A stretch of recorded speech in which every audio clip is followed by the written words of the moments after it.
गुरुर्ब्रह्मा गुरुर्विष्णु गुरुर्देव महेश्वर गुरुर्साक्षात् परब्रह्म तस्मै श्री गुरवे नमः। ओम असतो मा सद्गमय तमसो मा ज्योतिर्गमय मृत्युर्मा अमृतं गमय। विश्व प्रसिद्ध चाणक्य नीति की हम चिंतन मनन करते हुए 6वें अध्याय में हैं। 6वें अध्याय की भी हमने 10वां श्लोक तक कल की चिंतन मनन करते हुए विराम लिया था। आज 11 श्लोक 11वां श्लोक से आगे बढ़ रहे हैं। बड़ा अद्भुत ग्रंथ है। समाज को किस तरीके से सुव्यवस्थित करें, समाज में रहने वाले सभी प्रकार के जो प्राणी हैं उनका क्या कर्तव्य है, क्या दायित्व है, किसकी क्या दायित्व है, इनका सूक्ष्म ढंग से उस समय की जो समाज व्यवस्था थी, जिन्होंने अपने जीवन काल में उन्होंने भोगे हुए थे, इन सभी भावनाओं को लेकर के उन्होंने ये ग्रंथ तैयार करके छोड़े। आज से 2500 वर्ष पूर्व लिखित ये ग्रंथ कई प्रसंग आज के जीवन में भी सार्थक प्रतीति होती है। ऐसा अद्भुत ग्रंथ की हम मनन कर रहे हैं। आइए आज से 11वां श्लोक से प्रसंग को आगे बढ़ाएं। चाणक्य जी कहते हैं, ऋणकर्ता पिता शत्रु माता च व्यभिचारिणी भार्या रूपवती शत्रु पुत्र शत्रु अपंडित। कौन किसके शत्रु हैं, इसके विषय में वर्णन कर रहे हैं।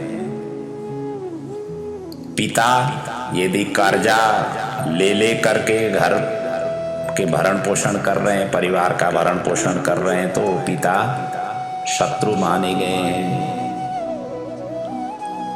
और माता व्यभिचारिणी,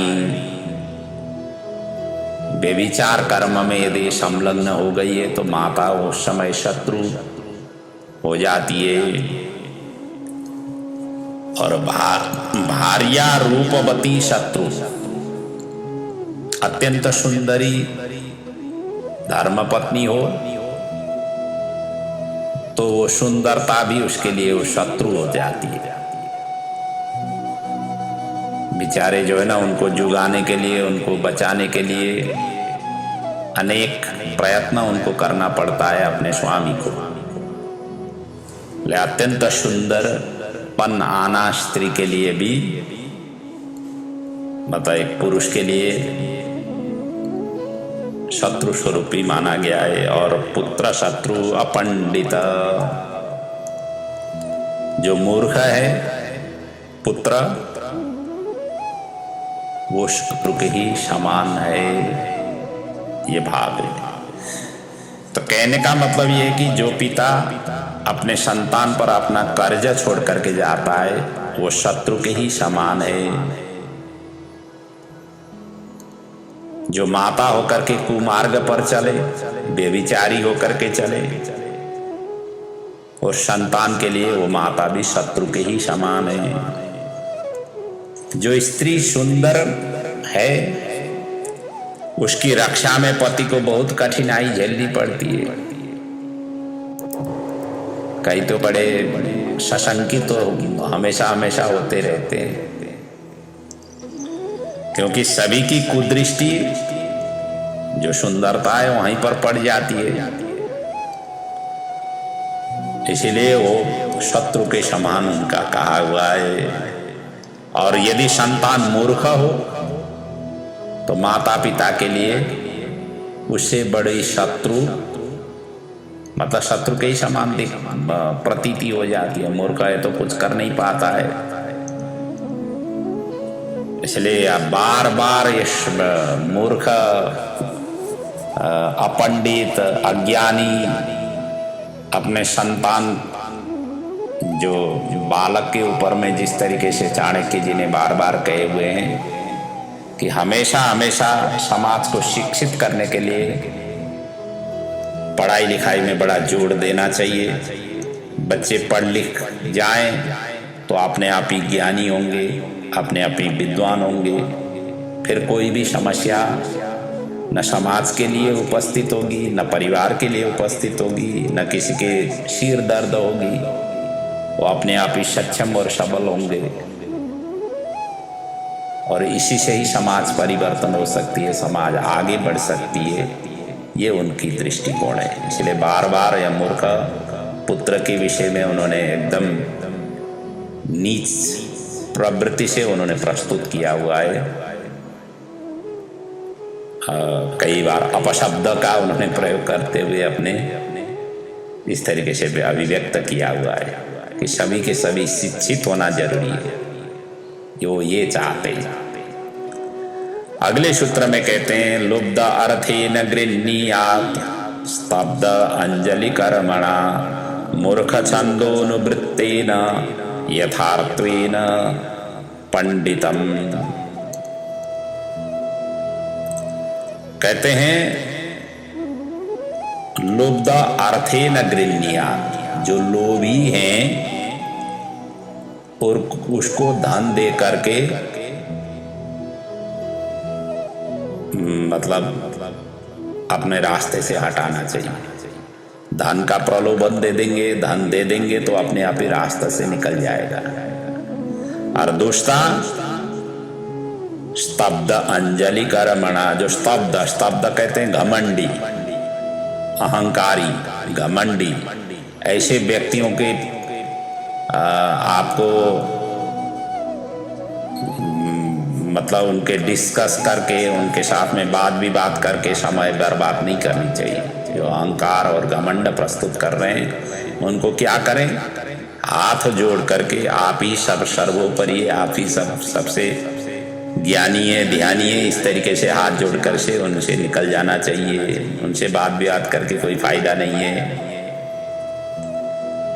और मूर्ख छंदोनुवृत्तेन, कहते हैं मूर्ख को उसके अनुसार व्यवहार कर दे, जैसा वो चाहता है उसी तरीके के व्यवहार करने से वो संतुष्ट हो जाता है।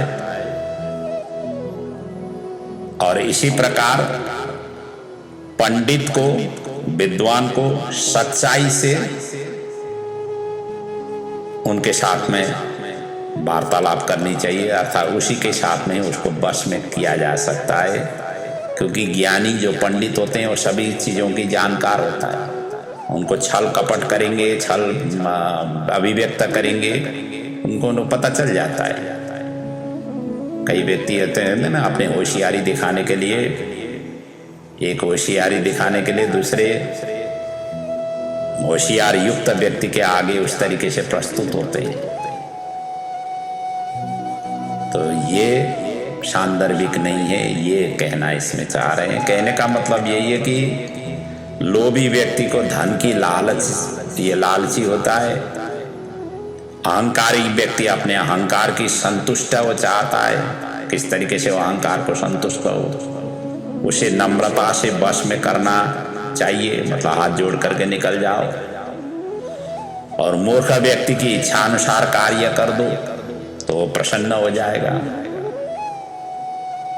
और इसी प्रकार विद्वान व्यक्ति के सम्मुख कोई झूठ नहीं बोले, झूठ बोले तो पकड़ में आ जाते हैं, क्योंकि उनको तो पता होता ही है।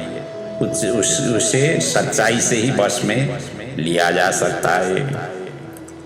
अगले सूत्र में कहते हैं वरम न राज्यम न कुराज्य राज्यम, वरम न मित्रम न कुमित्र मित्रम, वरम न शिष्यो न कुशिष्यो शिष्यो, वरम न दारा न कुदार दारा। अब यह कु शब्द से दुष्ट या निकृष्ट माना गया है। तो कहते हैं आप बिना राज्य के रहना उत्तम है, लेकिन दुष्ट राजा के राज्य में रहना उचित नहीं है, अच्छा नहीं है। वहां से समृद्धि हासिल नहीं हो पाती है। जिस राज्य में दुष्ट राजा हो, शासक जो दुष्ट हो, वहाँ पर रहना उचित नहीं होती है। वहाँ से अपना अभिवृद्धि नहीं हो पाती है, अपने विस्तार और विकास नहीं हो पाती है। इसलिए ऐसे राज्यों में रहना श्रेयस्कर नहीं है। अर बरम न मित्रम न कुमित्र मित्रम, कहते हैं बिना मित्र ही रहना अच्छा है। यदि कुमित्र से मित्रता करनी पड़े तो बिना मित्र से ही रहना ठीक है। दोस्त तो वही हो जो अपने जहां पर जरूरत पड़े वो खड़े हो सके। यदि पीछे से धोखे देने वाले हों तो ऐसे दोस्ती करने से कोई जरूरत नहीं है। वो बेफायदा मतलब हानिकारक ही होती है, फायदाजनक नहीं होता है। और इसी प्रकार बिना शिष्य ही रहना ठीक है गुरु के लिए, लेकिन नीच शिष्य को ग्रहण करना ठीक नहीं है। शिष्य तो बना हुआ है लेकिन गुरु की ही पीछे हम बड़े जो है ना बदनीयत होकर के चलने वाले ऐसे शिष्य को शिष्य बनाने से कोई फायदा नहीं है। नीच प्रवृत्ति के व्यक्ति को शिष्य बनाने की कोई जरूरत नहीं है। बिना शिष्य ही रहना गुरु के लिए श्रेयस्कर है ऐसी स्थिति में। और इसी प्रकार कहते हैं स्त्री के बिना रहना ही ठीक है, यदि स्त्री सुलक्षणा नहीं हो, अर्थात दुष्ट और कुलटा स्त्री के साथ में रहना बड़ा मुश्किल होता है। यदि ऐसी स्त्री है तो उस स्त्री के विहीन रहना ही उनके लिए श्रेयस्कर है। तो चाणक्य जी यही कहना चाहते हैं कि ऐसे राज्य में निवास करना चाहिए जहाँ का राजा न्यायप्रिय हो, संवेदनशील हो, जहाँ सहृदय मित्रों का वास हो, उन्हीं के साथ में ही अपना मित्रता करनी चाहिए। जहाँ शिक्षा का समुचित प्रबंध हो, अर्थात गुरु भी शिष्यों को अच्छी तरह से शिक्षा देने वाले हो, शिष्य भी आज्ञाकारी हो। और इसी प्रकार जहाँ की नारियां स्नेह युक्त है, व्यवहार कुशल है, वही उन्हीं नारियों को ही साथ में लेकर के रहना उचित है। नहीं तो हमेशा हमेशा दुख ही हमें झेलना पड़ेगा। ये उनका कहने का भाव है। अगले सूत्र में कहते हैं कुराज्य राज्ये न कुत प्रजा सुखम कुमित्र मित्रे न कुतो निवृत्ति कुदार दारै सकुतो गृहे रति कुशिष्य अध्यापयत कुतो यश। कहते हैं कुराज्य राज्ये न कुतः प्रजा सुखम, जैसे राजा ही दुष्ट है, यथा राजा तथा प्रजा कहते हैं। राजा ही दुष्ट है तो प्रजा कहां से सुख का अनुभव करेंगे, और दुष्ट मित्र से कहां से शांति प्राप्ति होगी। और इसी प्रकार दुष्ट स्त्रियों से घर की कहां सुख होगी, सारा का सारा घर उजड़ जाता है। और दुष्ट विद्यार्थियों को पढ़ाने से गुरु को कहां से यश मिलेगा, कहां से कीर्ति और सम्मान मिलेगा। अर्थात ये सभी के सभी दुख देने वाले हैं। इनसे सदैव ही अपने आप को बचाना चाहिए, बच करके रहना चाहिए, यही श्रेयस्कर है। अगले सूत्र में कहते हैं सिंहोदेकम बकादेकम शिक्षेत चत्वारि कुक्कुटात बायसात पंच शिक्षेत षट्सून स्त्रीनि गर्दवात।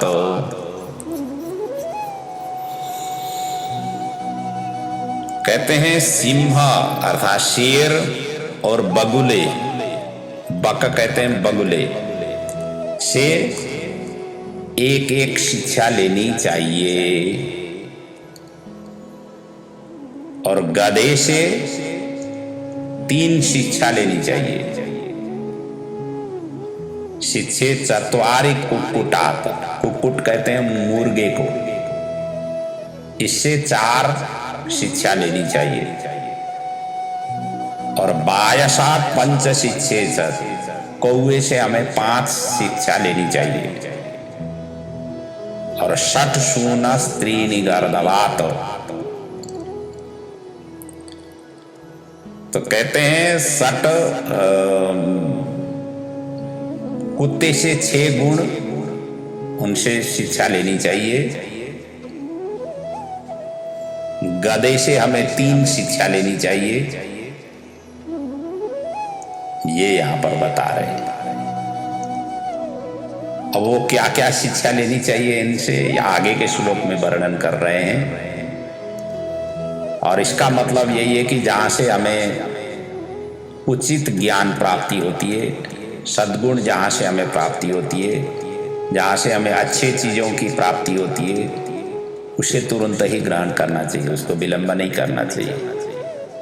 चाहे प्रकृति मंडल से हमें शिक्षा मिल रही हो, चाहे मानव जीवन से, चाहे कोई पशु पंछियों से हमें शिक्षा मिल रही हो, तो जहां से भी हमें ज्ञान मिला। भागवत में एक प्रसंग आती है दत्तात्रेय के 24 गुरु, एकादश स्कंद में आती है उसका प्रसंग, बड़ा दिव्य प्रसंग है। वहां पर दत्तात्रेय जी ने 24 गुरु वहां पर धारण किए, और वो गुरु अलग अलग है, प्रकृति मंडल के भी हैं, जीव जंतु के भी हैं, पढ़ने लायक है वहां पर।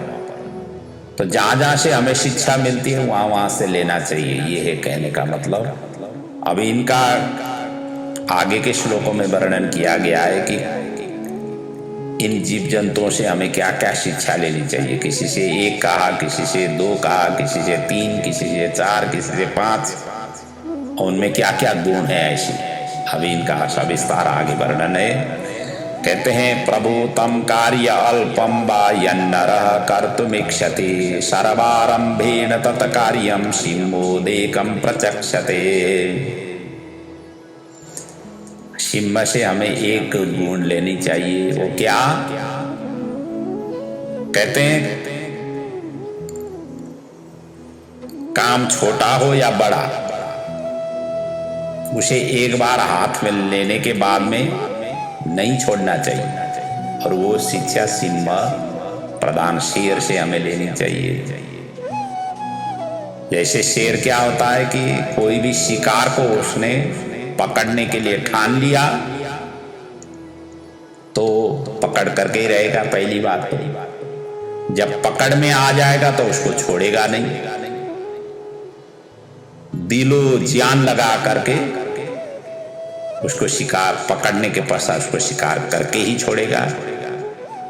ये सिंह का गुण है। इसलिए शेर से ये हमें लेना चाहिए। कोई भी काम हमने हाथ में ले लिया, उसको अंत्य तक किए बिना विश्राम नहीं लेना चाहिए। उसको काम खत्म करके ही विश्राम लेनी चाहिए, और इसके लिए पूरी लगन और सामर्थ्य के साथ में उतारू होकर के काम करना चाहिए। ये शिक्षा हमें शेर से लेनी चाहिए। अगले सूत्र में कहते हैं इंद्रियाणि च संयम्य बकवत पंडितो नर देश काल बलम ज्ञात्वा सर्व कार्याणि साधयेत। अब यहाँ बगुले से हमें क्या शिक्षा लेनी चाहिए, उसकी यहाँ वर्णन कर रहे हैं। बगुले क्या करता है, अपने शिकार जब करनी होती है बड़े चुपचाप शांत होकर के बैठता है। नदी किनारे में जहां पर भी उनको शिकार करनी है, तालाब, शांत चित्त होकर के बैठता है। कोई आवाज नहीं, कोई शोरगुल नहीं, कोई इधर उधर नहीं, कोई मतलब आवाज नहीं। जब ऐसे शांत होकर के बैठ जाता है, क्या होता है कि जो भी उनकी उसके लिए आहार योग्य जो जीव जंतु हैं आसपास में आ जाए तो सीधा और एकदम सतर्कता के साथ अपने चोंच को ले जा करके उसको पकड़ लेता है, और पकड़ करके अपना कार्य पूर्ण कर लेता है। तो इसीलिए जो सफल होना चाहते हैं, जो अपने कार्यों में सफल होना चाहते हैं, उनके लिए बगुले के ही समान अपने संपूर्ण इंद्रियों को संयम में रख करके कार्य करनी चाहिए। और उनके लिए देश काल जो परिस्थिति है, सामर्थ्य है, उसको अच्छी तरह से समझ करके परख करके अपने कार्यों में दत्त चित्त होकर के लगना चाहिए। जब तक वो सफलता नहीं पाए तब तक एकाग्रता के साथ अपने कार्य में लगना चाहिए। यदि ऐसा करेंगे तो उनको अवश्य ही सफलता प्राप्ति होती है। असंभव तो चाणक्य की डिक्शनरी में है ही नहीं, और चाणक्य की नहीं, हर जीवात्मा के जीवन में असंभव चीज नहीं है। हमारी जो इंद्रियां हैं वही असंभव और संभव की तुलना करती है। इसलिए असंभव जो महापुरुष बने हुए हैं उनके जीवन में तो असंभव तो उनके डिक्शनरी में कभी हुआ ही नहीं, तभी तो जा करके इतने महान बने हुए हैं। इसलिए हर व्यक्ति को इस तरीके से साधना पथ में लगना चाहिए, कार्य पथ में लगना चाहिए। अपने व्यापार जिस जिस क्षेत्रों में है उस क्षेत्रों में ऐसे दत्त चित्त होकर के लगेंगे, अवश्य ही उसमें सफलता आप हासिल कर पाएंगे। इसीलिए प्रभु का ध्यान भी इसी तरीके से करना चाहिए। बगुले को एक प्रभु की ध्यान की ओर भी उपमा दी जाती है कि प्रभु का ध्यान करना हो तो ऐसे शांत चित्त होकर के ध्यान, तब जा करके प्रभु की साक्षात्कार हो पाती है, तभी सफलता प्राप्ति होती है। अगले सूत्र में कहते हैं सुश्रांतोपि बहेद भारम शीतोष्णम च न पश्यति संतुष्ट चरते नित्यम त्रीणि शिक्षे च गर्दवात। कहते हैं गर्दवा, कहते हैं गधे को। गधे से ये तीन चीज सीखना चाहिए। क्या क्या? थका हुआ है फिर भी वो बोझ बोने में ही, बोझ ढोने में ही वो आनंद महसूस कर लेता है। और इसी प्रकार शीतोष्ण च न पश्यति, चाहे गर्मी हो, चाहे बरसात हो, चाहे ठंडी का मौसम हो, सभी ऋतुओं में वह अपना कार्य निरंतर रूप से करता ही रहता है। और संतुष्ट चरते, चाहे भूख हो चाहे प्यास हो, फिर भी वो संतोष पूर्वक विचरण करता है, कार्य में लगा ही रहता है। इसलिए इनसे इन बातों को सीखना चाहिए कि थकने पर भी निरंतर बोझा, जो भी बोझ है वो ढोना, और किसी भी ऋतुओं में अपने कार्य से विचलित नहीं होना, और संतोष पूर्वक विचरण करना, ये तीन गुण गधे से हमें सीखनी चाहिए। क्योंकि बुद्धिमान व्यक्ति को कभी भी अपने कर्तव्य से विमुख नहीं होना चाहिए, उसे अपने कार्य को बोझ नहीं समझना चाहिए। ये चैलेंज है, इस तरीके से एक्सेप्ट करना चाहिए, रिजेक्ट नहीं करना चाहिए। प्रभु ने दिया हुआ एक काम है, प्रभु ही करा रहे हैं, इस तरीके से हिम्मत अपने अंदर में बांध करके कार्य करना चाहिए। अब या तो सर्दी है या तो गर्मी है, इस तरीके से कार्य को उपेक्षा नहीं करनी चाहिए। चाहे सर्दी हो चाहे गर्मी हो, डटे रहना चाहिए, इनके प्रति ध्यान नहीं देना चाहिए, और संतोष के साथ में कार्य करना चाहिए। इसमें अवश्य ही मैं सफलता प्राप्त करूंगा, इस भावना से कार्य करना चाहिए। ये गुण हमें गधे से लेनी चाहिए, गधे भी हमारे गुरु। अगले सूत्र में कहते हैं प्रत्युत्थानम च युद्धम च संविभागम च बंधुषु स्वयं आक्राम्य भुक्तम च शिक्षे चत्वारि कुक्कुटात्। अभी हमें मुर्गे से हमें क्या शिक्षा लेनी है? कहते हैं 4 शिक्षा लेनी है, 1 नहीं 2 नहीं 3 नहीं 4।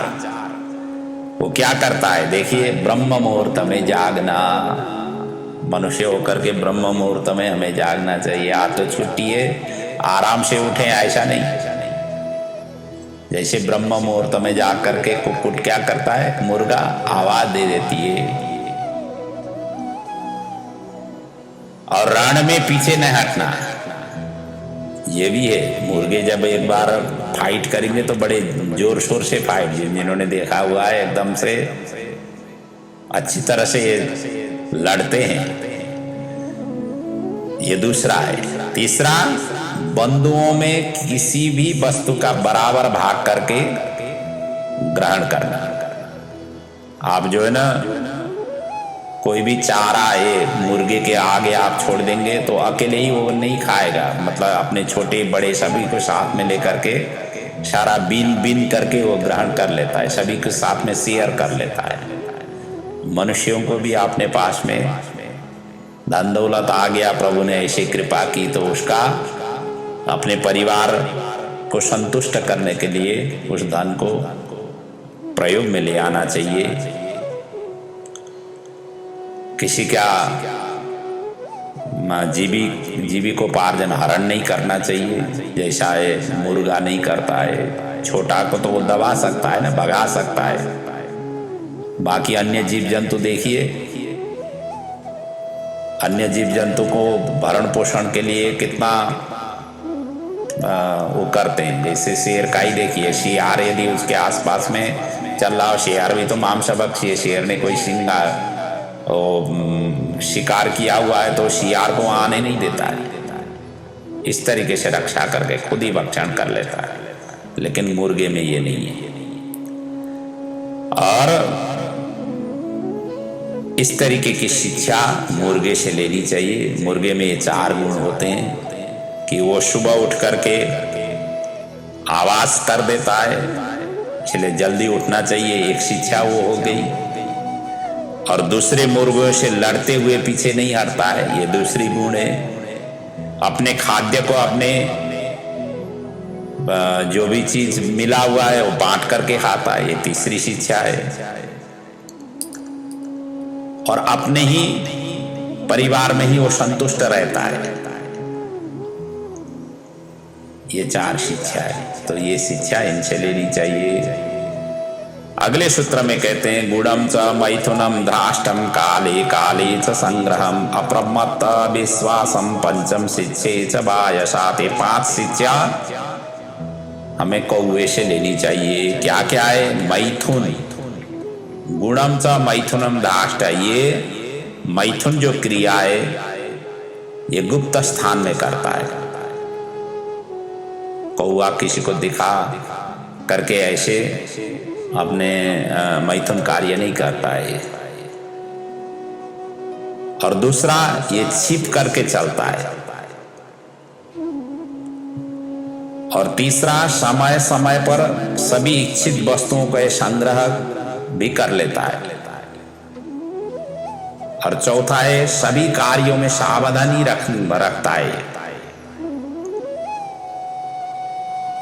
और 5वां, ये किसी का भी ये जल्दी विश्वास नहीं करता है। ये कौवे के गुण है। ये 5 ही बात कौवे से हमें सीखनी चाहिए। कौवा सदैव एकांत में ही रति क्रिया करता है। चालाकी से वो भोजन एकत्र कर लेता है, वरना तो किसी कहीं आलस्य होता है, न किसी को विश्वास ही करता है। ये सभी की सभी शिक्षा हमें कौवे से लेनी चाहिए। अगले सूत्र में कहते हैं, बहुआशी स्वल्प संतुष्ट सुनिंद्रो लघु चेतना स्वामी भक्त सूरस सड़ेते स्वानतो गुणा। ये कुत्ते में ये गुण होते हैं, 6 गुण होते हैं। क्या क्या है? बहुत भोजन करने की शक्ति रखने पर भी वो थोड़े से में ही संतुष्ट होता है। जितना स्वामी उनको खिलाते हैं उतना ही खा करके संतुष्ट रहता है।